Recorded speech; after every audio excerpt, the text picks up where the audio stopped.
here's a question. Mm-hmm. Is the religion of Islam doing too much? Was this a fair fight? Well done, you tried, to the student. Or being that they knew what the school was about, was this arrogance on the student's part and the parents' part? Oh, wow, that is a very well phrased question. I see why you're proud of it. Listen.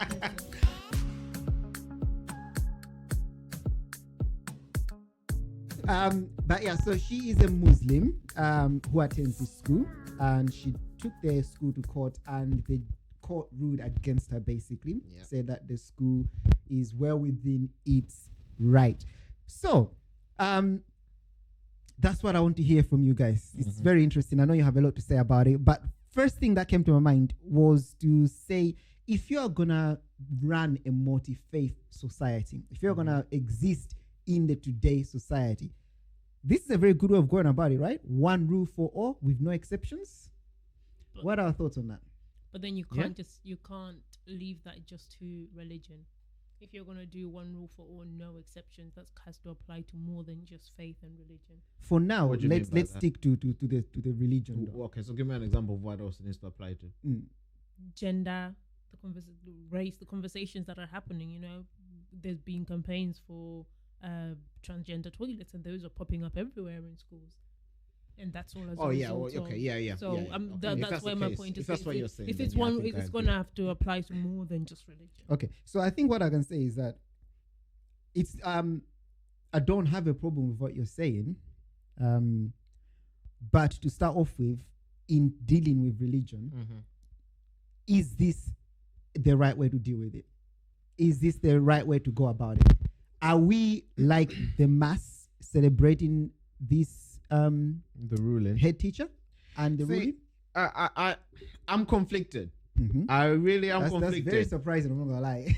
No, I really am conflicted because first and foremost, I was like, yes.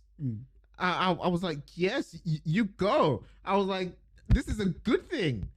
But then the only reason I'm conflicted is because I don't know if it will be a double standard going forward. Okay. So what I do celebrate, what I do like is the fact that the school took a stance and they say, no, this is our school. These are our policies. This is our ethos. You knew this when you signed up.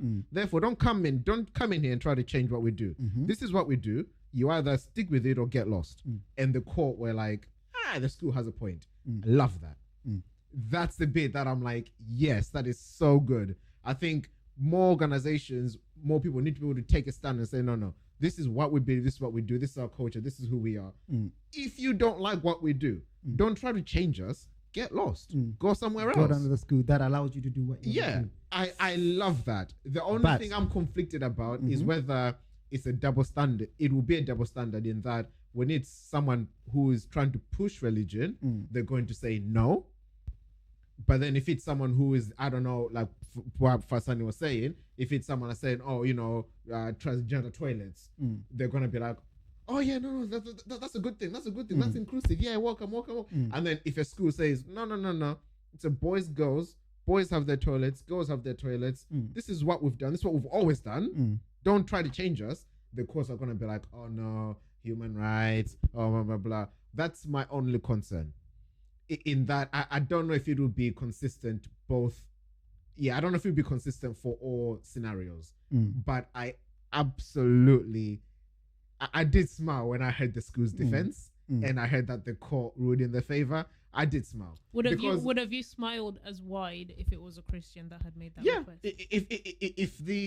If the details of the story remained the same, then yes, because the school is not shy about who they are, and apparently they're a very strict school, strict school. And the reason that the parents sent this Muslim girl in school is because they knew it was a strict school. Not only are they strict, but they have results to show for it as well. So they produce good results. So it's not like that. It's not like the school did a 180 and then the child is now left in the dust. No, the school has been standard in the thing. So for example, let's say a Christian went to I don't know, I guess it can be any school, any school. Yeah, and then they were like, okay, the Christian went to a Sikh school and now they want a crucifix. Yeah, or something like that. So for me, if the details of the story were the same, then yes, I would still say props to the school, because what I admire is the stance of saying, no, this is who we are, this is what we do, this is our culture, get on board or get lost. That's the mentality that I admire. Okay, interesting enough, the two things that you've both touched on were actually what I then wanted to go into. They were my next two questions, to say that I respect the stance, to start off with what he said, and then I'll come to what you said.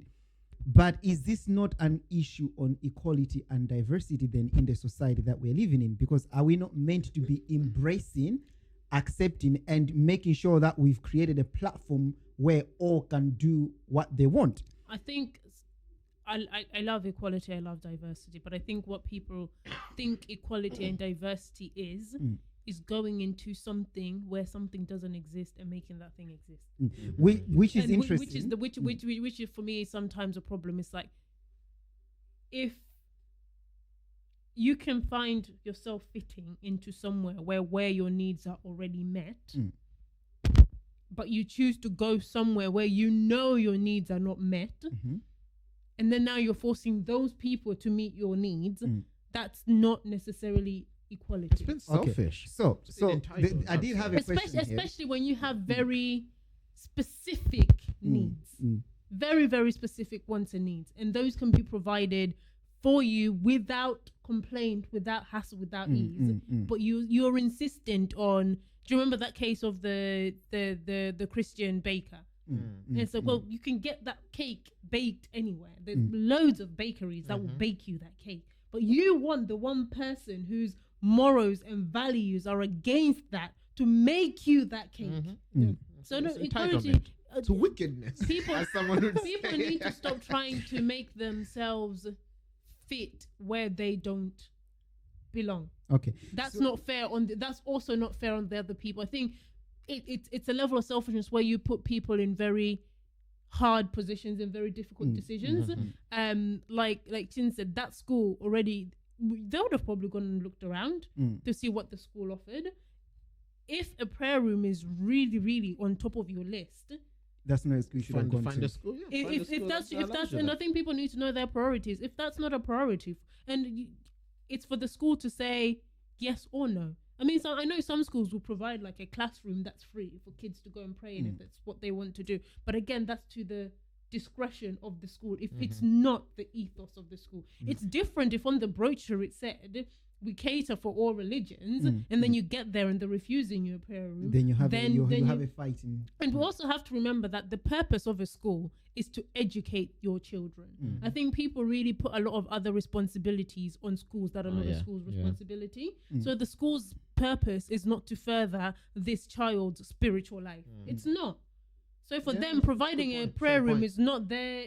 Getting good GCSEs is the outcome that the school is looking for. They did not advertise to you that we will, further cater for your spiritual life. They didn't. That's fair. Okay. That's fair. So if a school does do that, by all means, all well and good. But at the same time, if they can't provide those facilities and they haven't advertised those facilities, I don't think they should be penalized for that. Okay, so I want to come to what you also pointed out then, when you, or both of you actually, were saying can I just add one more thing? Yes, go on. And also, where does the buck stop?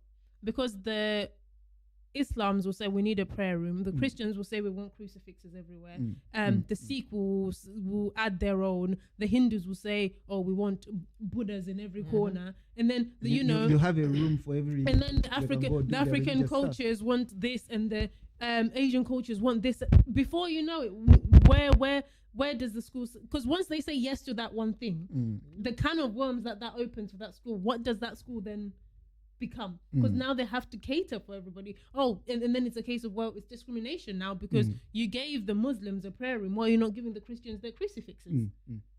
Okay, fine, fair enough. I mean, it's really interesting. I don't know what I think about it. Like you said at first as well, I celebrated it. I was like, this is good. This is more what we see. We need to see more of this. But I do have a concern as well, in the sense that I'm not too sure if that was a Christian, for example, seeking for a space or room to pray, I don't know if I would be too like, oh yeah, no, don't give him the room as well. I'm not too sure. But that's why I asked the question. Yeah, but before I come to that, you both touched on you both touched on the fact that you're not sure if it was the, let's say, the LGBT community and the trans, pushing for pronouns. You're not sure if they would if the judgment would be the same ruling, right? Now, if it was the same ruling, would you both say that then yes, kudos, that is fair enough, we agree with that? Can we put side by side that, like, let's say, gender identity with faith? Can they exist on the same plane, or are they two different things? They can exist on the same plane for a school, because again, like I said, the school's purpose is to educate your children. Yes, social aspects fall into it, but that's just part of life. We're human beings, we're social beings. But if a school were to say, we're keeping our toilets the way that they are, I think that should be also okay. So the school doesn't say that you can't bring your transgender students here, for example, right? So if a transgender male, for example, went into that school, or rather, if they said, would it not be an issue if they said, if you are a transgender male, if you come here, as far as we're concerned, we're going to treat you as a woman? Wouldn't that be an issue? They wouldn't need to say that. So let's say that you went to the school and you said, I'm transgender, and the school made it clear that we only have male and female toilets. Right. And we have no intentions of changing that. Right. And you still went to that school. I don't think you've got a leg to stand on. Pick a toilet. To say, but where is my transgender toilet? What you can't do is... We told you what we offer before you came here. And I think we've got to remember, people hold different things to different esteem. So for somebody, their highest context is going to be religion. For somebody, their highest context is going to be gender. And unfortunately, you can't say one is greater than the other, because it's a personal thing. The biggest question I found myself asking was to say that, should such a school be allowed to exist in such a society that we're living in? I think we need more schools like that. In fact, is it not reversing a lot of work that has gone into integration? Yes, reverse it. Yes, reverse the work. I'll keep saying what reverse the work. You're making it sound as if the reverse is a bad thing. That's what I'm saying. We've worked so hard to get where we are. Who has worked so hard? The society has worked so hard. Who in the society? The school is not a political agenda. That's okay. The school is there to educate, and unfortunately, education is being watered down because schools are now having to deal with a lot more societal issues, a lot more social things.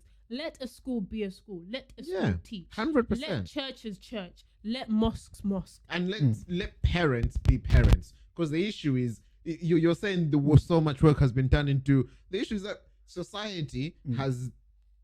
let parents be stupid. How about we have initiatives and programs to actually tell parents, yo, if you have a child, parent your child. So you're gonna don't expect the school to do it. Don't expect the community to do it. Don't expect the government to do it. Parent your child. Send them to school to learn about science and geography and whatnot. When they come home, indoctrinate them if they're about the transgender if you want. Take them to church if you want. Tell them they're monkeys or whatever. That's fine. But when they go to school, it's about science, geography, maths, English. I don't